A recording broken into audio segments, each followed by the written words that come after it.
말씀을 로마서 6장 14절 말씀 한 절 같이 보겠습니다.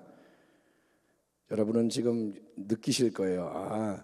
주일날 했던 설교를 계속 이렇게 그냥 반복하는구나. 지금 우리는 체질 개선을 위해서 계속 말씀을 집중적으로 이렇게 다루고 있습니다. 로마서 6장 14절 247면 같이 14절 말씀을 우리 읽어보겠습니다. 죄가 시작. 죄가 너희를 주장하지 못하리니 이는 너희가 법 아래에 있지 아니하고 은혜 아래에 있음이라. 한 번 더 시작. 죄가 너희를 주장하지 못하리니 이는 너희가 법 아래에 있지 아니하고 은혜 아래에 있음이라. 아멘. 오늘 말씀의 제목은 죄가 너희를 주장하지 못하리니. 죄가 너희를 주장하지 못하리니. 자, 지난 주일에 우리가 예수님이 주시는 새로운 생명, 참된 생명으로 살아가기 위해서 어떻게 해야 하느냐, 여기에 대해서 말씀을 나눴습니다. 신약 성경이 원래 쓰여진 언어가 헬라어, 그리스어입니다. 현대 그리스어가 아니라 그 당시에 이제 코이네라는 일반적인 그리스어가 있었는데, 이 헬라어로 생명 표현하는 단어가 두 개가 있습니다. 하나는 뭐냐? 비오스라는 단어입니다. 비오스의 생명. 그리고 또 하나는 조에라는 생명의 단어가 있습니다. 비오스 생명, 조에 생명.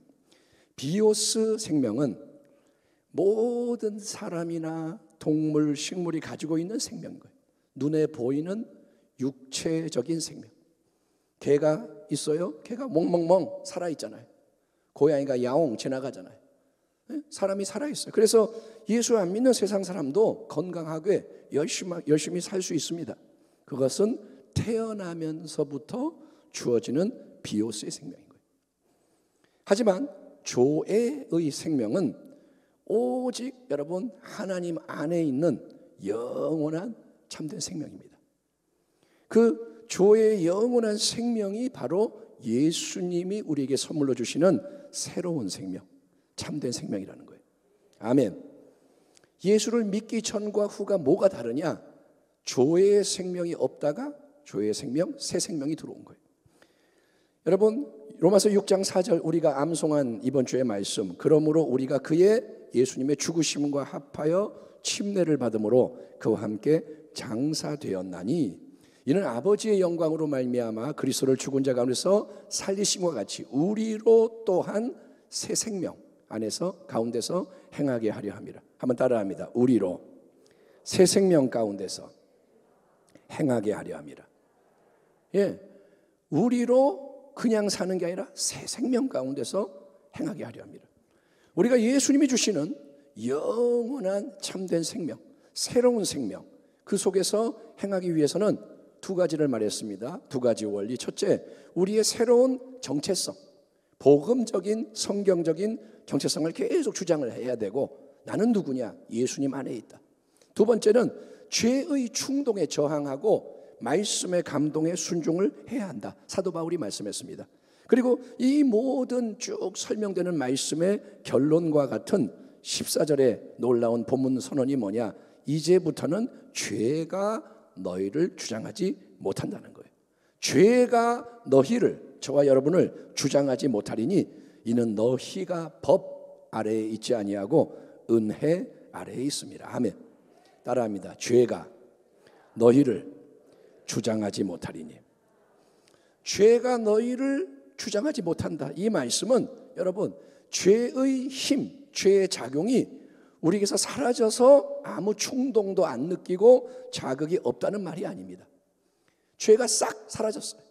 그래서 우리는 아무것도 죄를 느끼지도 못하고 원치도 않고, 이게 아니고 죄가 계속 찔러요. 계속 흔들어요. 시비를 걸어요. 그래도 그게 너희를 주장하지는 못할 것이다. 너희를 주인처럼 다스리고 지배하지 못한다, 이 말인 거예요. 아멘. 죄가 없어진 건 아니지만 죄가 너희를 지 마음대로 못한다 이거예요. 그렇다면 왜 죄가 충동질을 하고 유혹을 하는데 우리를 지배하고 다스리지는 못한다고 바울이 선언하는 걸까요? 왜? 아니 실제로는 죄가 우리를 흔들잖아요. 우리가 죄를 짓잖아요. 근데 왜 죄가 우리를 지배하지 못한다 말하느냐? 어째서 죄가 이전처럼 우리에게 왕 노릇을 하지 못하고 죄에 대해서 우리가 저항을 하고 이기는 새 역사가 이루어질 수 있느냐? 그 이유는 우리가 이제 여러분 율법 아래에 있지 않고 하나님의 은혜 아래에 있는 새로운 인생이 되었기 때문이라는 거예요. 아멘. 율법 아래에 있는 게 아니라 은혜 아래에 있다. 이미 여러 번 말씀을 드렸습니다. 율법은 뭐냐? 율법은 그냥 구약 성경이 율법이 아니고 율법은 하나님의 거룩한 뜻이 무엇인지를 우리에게 알려주는 진리의 말씀인 거예요. 하나님의 뜻이 뭐냐를 모르는 우리에게 하나님이 알려주시는 거예요. 내 뜻은 이거야. 나는 이걸 원해.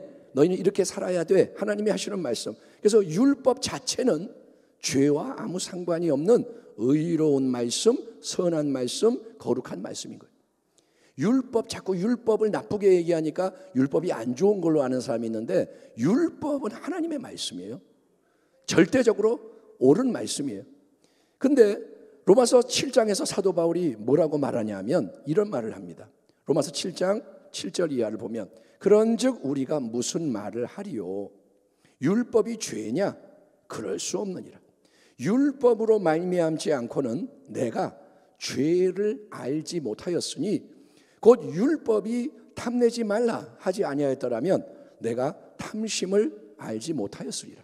그러나 죄가 기회를 타서 계명으로 말미암아 내 속에서 온갖 탐심을 이루었나니 이는 율법이 없으면 죄가 죽은 것임이라. 11절 죄가 기회를 타서 계명을 말미암아 나를 속이고 그것으로 나를 죽였는지라. 그런즉 선한 것이 내게 사망이 되었느냐? 그럴 수 없느니라. 오직 죄가 죄로 드러나기 위하여 선한 그것으로 말미암아 나를 죽게 만들었으니 이는 계명으로 말미암아 죄로 심히 죄 되게 하려 함이라. 이 말씀들이 언뜻 들으면 이게 어려워요. 여러분은 말씀을 묵상하셔야 됩니다.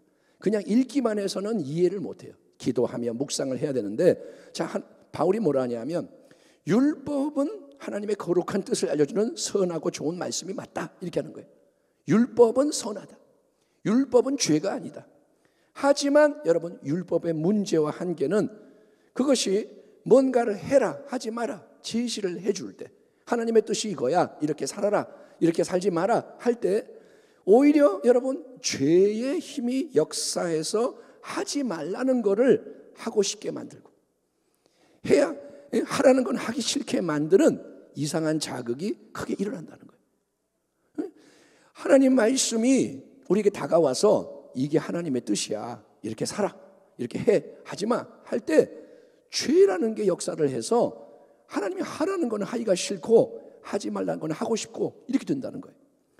선악과의 예를 들어보자면 하나님이 말씀하셨습니다. 선악과를 먹지 마라. 하나님이 말씀하셨어요. 먹으면 죽는다. 금지령이 떨어지고 근데 마귀가 뱀의 형상으로 와서 자꾸 선악과를 언급하는 거예요. 야, 하나님이 선악과 먹지 말라 그랬냐? 자꾸 선악과를 언급하면서 자극을 하는 거예요. 그러자 하와는 선악과에 다가가게 돼요. 원래는 먹을 생각을 안 했어요. 근데 마귀가 선악과 하나님 따먹지 말라 그랬냐 막 이러니까 다가가서 바라보니까 어떻게 됩니까? 먹음직하죠. 육신의 정욕. 보암직하죠. 안목의 정욕. 지혜롭게 할 만큼 탐스럽게 느껴지죠. 이생의 자랑. 그래서 선악과를 딱 먹는 죄를 실제로 자행하고 아담에게도 가져다가 먹이게 된 것처럼 율법은 희한하게 죄의 힘을 자극하고 죄의 실체를 드러내고 죄가 쌓이고 넘쳐나게 만드는 역할을 하는 것입니다. 율법은 나쁜 게 아닌데 하나님의 뜻인데 율법을 딱 만나면 자꾸 죄가 일어나는 거예요. 그래서 여러분 아무리 바리새인들이 열심히 율법과 조상의 전통을 공부를 하고 그 모든 걸 지키려고 애를 써도 바리새인들은 우리보다 훨씬 인간적으로 훌륭한 사람들이에요. 바리새인들을 우리가 나쁘게 얘기하지만 경건한 자들이에요. 맨날 율법 공부하고 율법을 지키려고 그러고 금식하고 뭐 예물 대놓고 뭐 이러는 사람. 그렇지만 그들은 회칠한 무덤. 겉에만 하얗게 멋있게 해놓고 속은 뭐냐? 썩은 시체가 가득한, 즉 경건하게 겉만 꾸몄지 속은 더럽고 악한 게 가득한 상태여서 예수님의 엄중한 책망을 받아야 했던 것이 율법의 한계요, 율법주의의 실패라는 거예요.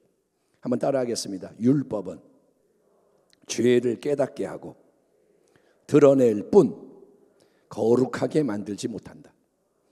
아멘. 율법은 우리를 거룩하게 만들지 못해요. 그래서 우리 하나님은 어떻게 하시느냐? 율법을 보내셨어요. 왜? 죄를 드러내려고. 다 죄인인 거예요. 유대인들도 하나님의 백성도 죄인이에요.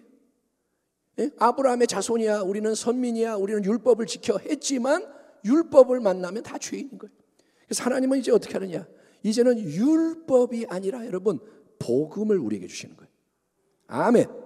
복음, 기쁜 소식, 생명의 말씀, 복음을 주시고 복음을 통해서 예수님 하나님 아들의 충만한 진리와 은혜를 선포하시는 겁니다. 따라합니다. 복음은 예수님이다. 복음이라는 건 예수님을 말하는 거예요. 말씀이, 영원한 말씀이 육신이 되어 우리 가운데 거하심에 우리가 그의 영광을 보니 아버지의 독생자의 영광이요 은혜와 진리가 충만하더라.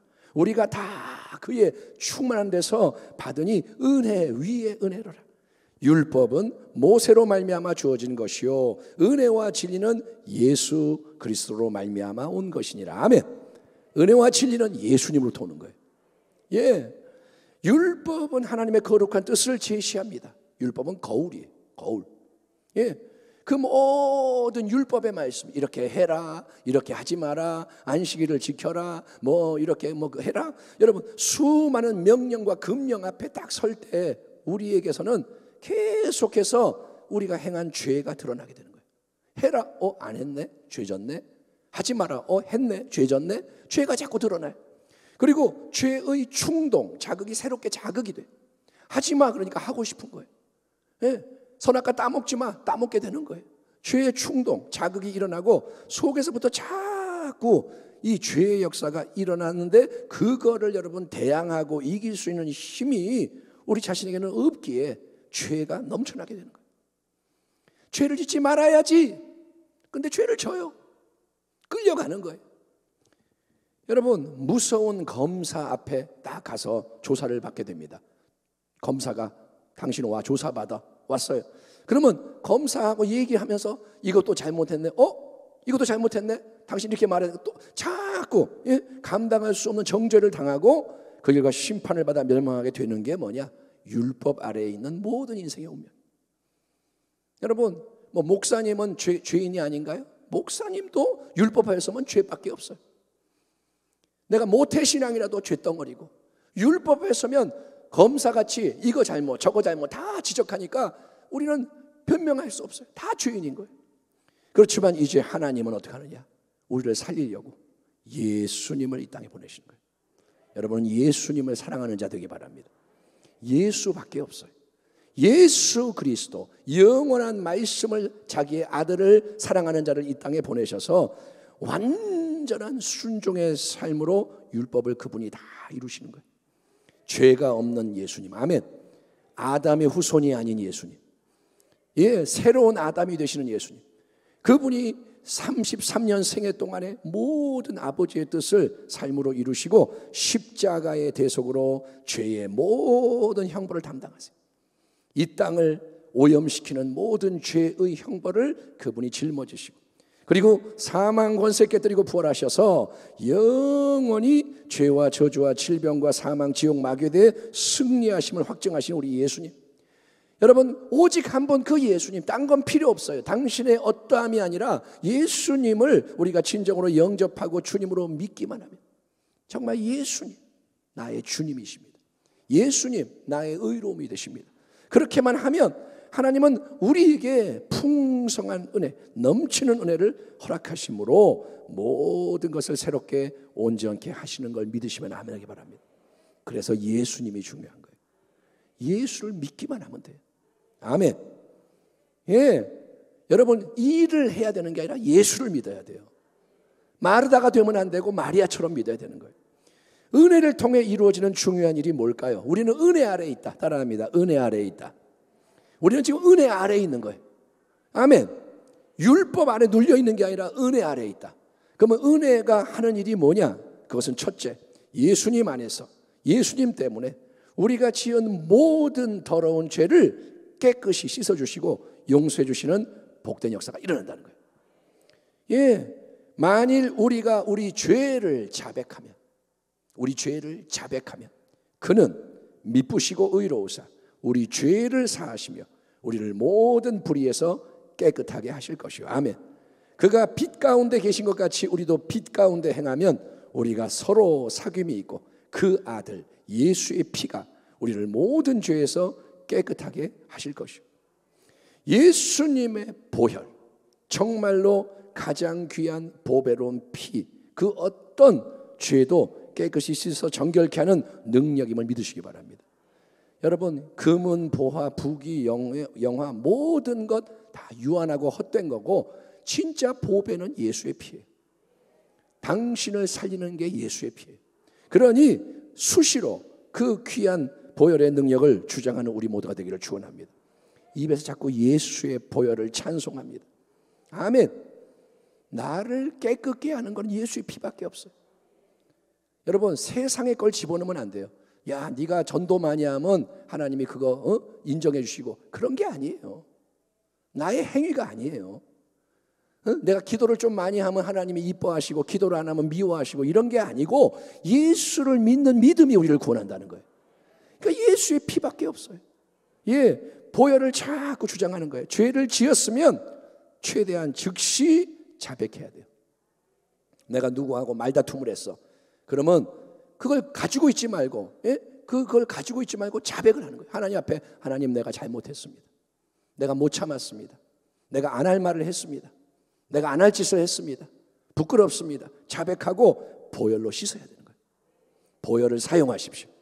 우리가 수시로 지금 손을 씻잖아요. 코로나 시대 되니까 누구와 악수하고 나서 손 닦고, 그래서 많은 그런 병들이 사라졌어요. 감기도 덜 걸리고 마스크 쓰고, 그런 것처럼 수시로 손을 씻듯이 보혈로 씻으라는 거예요. 손 씻는 것만큼 보혈로 씻으라는 거예요. 예, 나 자신만 씻는 게 아니라 주변에도 두루 보혈의 능력을 선포하고, 깨달음이 올 때 대신 남을 대신하여 회개도 하고 중보하기 바랍니다. 아멘. 우리 남편이 예수를 안 믿어 지금 막 뭐 안 좋은 일을 해. 그러면 아이고 저 인간 그러지 말고 주여 이 아들을 용서해 주세요. 중보하는 거예요. 대리 회개하는 거예요. 이처럼 죄를 씻어줌으로써 우리를 깨끗하게 해주는 게 은혜의 역사라는 거예요. 따라합니다. 은혜는 죄를 씻어준다. 아멘. 어떤 것도 죄를 씻을 수가 없어요. 예수의 보혈이 죄를 씻어줍니다. 두 번째, 은혜를 통해 이루어지는 중요한 새 일은, 여러분, 은혜가 죄를 이길 수 있는 거룩함의 능력도 수여해 준다는 거예요. 따라합니다. 은혜는 죄를 이기도록 도와준다. 율법은 안 도와줘요. 율법은 명령만 해요. 따지기만 해요. 근데 은혜는 죄를 이길 수 있는 능력까지 주는 거예요. 그래서 우리는 은혜의 능력을 계속 역사하게 만들어서, 은혜가 흐르게 만들어서 죄에 저항하고 말씀에 순종해야 하는 것입니다. 어떤 사람이 집안에 보니까 거미줄이 자꾸 생기는 거예요. 거미줄이 저 거미줄이 있네. 청소했어요. 또 거미줄이 생겨요. 자꾸. 그래서 청소를 하다 보니 화가 나는 거예요. 짜증이 나는 거예요. 이 거미줄 왜 이렇게 많아? 근데 놀러 온 친구가 보더니 이렇게 말하더라 이거예요. 야, 그 거미를 잡아 죽여버려. 거미줄 치우면서 짜증내지 말고 거미를 죽여. 그러면 되잖아. 맞죠? 거미를 죽이면 되죠. 무성한 잡초가 있습니다. 아무리 뽑아도 뿌리를 제거 안 하면, 뿌리를 다루지 않으면 계속 잡초가 또 자라지 않습니까? 뽑고 나서 또 자라, 또 뽑아야 돼. 평생 뽑다 끝날 거예요. 여러분, 지붕에 구멍이 나서 비가 새면 물 새니까 그릇 갖다 놓고 차면 또 버리고 닦고, 그러고 평생 살 거예요. 지붕을 수리해 버리면 되잖아요. 망가진 지붕을 수리해서 비가 안 새게 하면 되잖아요. 그러므로 우리는 여러분, 죄를 짓고 회개하고 그렇게 하는 게 어쩔 수가 없다. 인간이니까 그렇게 살아갈 수밖에 없다. 이렇게 체념하는 게 아니라 지은 죄는 씻지만 이제는 더욱더 죄에 저항하고 말씀에 순종하는 길 위에서 힘차게 나아가는 교회와 성도가 되어야 할 줄 믿습니다. 이제는 죄를 짓지 말아야 돼. 말씀에 순종을 해야 돼. 왜냐? 하나님의 은혜 안에서 우리에게 하나님은 은혜 안에서 우리에게 죄의 충동과 자극에 맞서 싸울 수 있고 하나님 말씀을 깨달아 행할 수 있는 새로운 능력을 주시기 때문인 거예요. 능력을 주세요. 새로운 생명의 능력. 그게 뭔지 아세요? 바로 성령님의 능력인 거예요. 그러므로 이제 그리스도 예수 안에 있는 자에게는 결코 정죄함이 없나니, 율법이 너는 죄인이야 죄인이야 이렇게 할 수 없나니 이는 그리스도 예수 안에 있는 생명의 성령의 법이, 생명을 주는 성령의 법이 죄와 사망의 법에서 너를 해방하였습니다. 그러므로 형제들아, 우리가 빚진 자로 돼 육신에게 져서 육신대로 살 것이 아니니라. 너희가 육신대로 살면, 인간의 생각대로만 살면 반드시 죽을 것이로되 영으로서, 성령으로서 몸의 행실을 죽이면 살리니 무릇 하나님의 영으로 인도함을 받는 사람은 곧 하나님의 아들이라. 아멘. 따라합니다. 하나님의 영으로 인도해 주세요. 아멘. 여러분 계속 그러니까 성령님을 인정하라는 거예요. 성령님을 환영하라는 거예요. 나 혼자 살 수 없어요. 성령님 도와주세요. 성령님 사랑합니다. 의지합니다. 성령의 인도를 받아야 돼요. 아멘. 내가 어느 길을 갈 거냐? 내가 가는 게 아니고 엄마한테 물어보고 가는 게 아니고 성령의 인도를 받는 거예요. 계속 이 신앙, 성령과 연합하여 나아가기 위해서 그게 뭐냐? 예수님과 동행하는 거예요. 그렇게 하기 위해서 기도를 하고 훈련을 해야 돼요. 따라합니다. 기도하자. 따라합니다. 훈련받자. 말씀에 근거한 기도. 그냥 내 마음대로 기도하는 게 아니라 말씀을 가지고 기도하는 거예요. 정죄함이 없다 그랬군요. 아멘. 정죄함이 사라질지어다. 성령의 인도를 받으라 그러셨군요. 인도받게 해주세요. 말씀에 근거하여 기도하고 말씀을 근거하여 훈련받는 게 더없이 중요한 때인 거예요. 지금이 사도행전 강해를 시작했습니다. 하나님이 행하시는 새 일을 여러분 우리 안에서 먼저 경험을 해야 돼요. 내가 진짜가 돼야 돼요. 내가 맛을 봐야 돼요. 아멘. 내게 있는 것을 내게 주노니, 있어야 줄 수 있죠. 그래야 세상 속에서 여러분 우리가 예수의 증인으로 전진할 수가 있는 것입니다. 지금 우리 주변에 수많은 사람이 있잖아요. 근데 우리가 예수의 옛자도 못 꺼내고 사는 거는 이거는 부끄러운 일이요, 이건 정상이 아니에요. 예수님에 대해서 말하지 않고 우리가 예수를 믿는다는 것은 있을 수가 없는 일이에요. 그러니까 우리가 체질을 바꿔야 돼요. 이거 뭐가 잘못됐구나. 우리가 육체에 병이 생기면 고치려고 애를 쓰잖아요. 조금만 불편해도 병원 가서 뭐 어떻게 하려고 애를 쓰는데 영적으로는 왜 우리가 이렇게 아니라냐 이거예요. 절대로 이제는 여러분 죄에 대해서 관대하지 마세요. 아니라면 안 됩니다. 뭐 그럴 수 있지, 그럴 수 없습니다. 어찌 그럴 수 있으리요. 바울이 말하잖아요. 이제는 죄를 씻어야 돼요. 여러분 씻으세요. 자꾸 보혈로 씻으세요. 기도의 자리에서 주님 죄가 생각나게 해주세요. 내가 뭘 자백하기 원하십니까? 자꾸 고백하는 거예요. 그러면 성령이 이끌어 가세요. 너 기도하고 네가 기도하니까 그러면 이것도 회개해라. 생각이 나는 거예요. 그때 내가 이런 말 했던 것도 죄구나. 내가 그때 이렇게 째려본 것도 죄구나. 우리는 몰라요. 죄진 것도. 그걸 성령이 깨닫게 해주셔서 회개를 해야 되고 이제 죄에 저항을 하는 거예요. 그러고 싶을 때 안 하는 거예요. 말씀에 순종하는데 헌신해야 됩니다. 그래서 거룩함 안에서 자라가야 돼요. 내가 거룩하니 너희도 거룩할지어다. 주 예수의 오시는 그날에 우리의 영혼육이 흠과 티가 없이 거룩하기를 원하노라. 아멘. 적당히 살면 안 될 때입니다. 성도 여러분 거룩해집시다. 저도 거룩해지고 당신도 거룩해지고 그래서 연합이 되는 거예요. 거룩함 가운데 하나가 되는 거예요. 그래서 하나님이 이제 우리를 일으켜 세우시고 움직이게 하실 때 지금은 기다려라. 지금은 떠나지 마라. 그런데 하나님이 이제 일어나라, 움직이자. 하나님이 말씀하실 때 준비된 자로서. 아멘. 그때 준비 안 된 자는 못 일어나요. 준비돼야 일어날 수 있습니다. 우리가 함께 일어나서 빛을 발하는 복된 교회와 가정과 성도가 되기를. 아멘. 우리 안에 충만한 은혜와 진리를 주시는 우리의 주님, 은혜의 왕 예수 그리스도 이름으로 축원합니다. 기도하겠습니다. 하나님 감사합니다.